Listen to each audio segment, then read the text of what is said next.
ইমাম মালিক রাহিমাহুল্লাহ তিনি কিন্তু প্রচুর নির্যাতনের শিকার হয়েছিলেন বাগদাদে।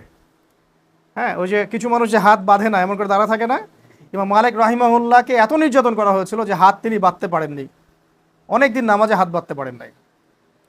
সমাজের মানুষ ওই সময় সমাজের বেশিরভাগ আলেম এক মতাদর্শের ছিলেন, তিনি আলাদা ছিলেন। আহমদ বিন হাম্বল রাহিমাহুল্লাহর সময় একই ঘটনা, সমাজের বেশিরভাগ মানুষ এক মতাদর্শের, তিনি আলাদা। আমি সামনে আসছি। আহমদ বিন হাম্বল রাহিমাহুল্লাহর সময় বেশিরভাগ আলেম পর্যন্ত বলছিল যে কোরআন আল্লাহর সৃষ্টি। কোরআন আল্লাহর কি?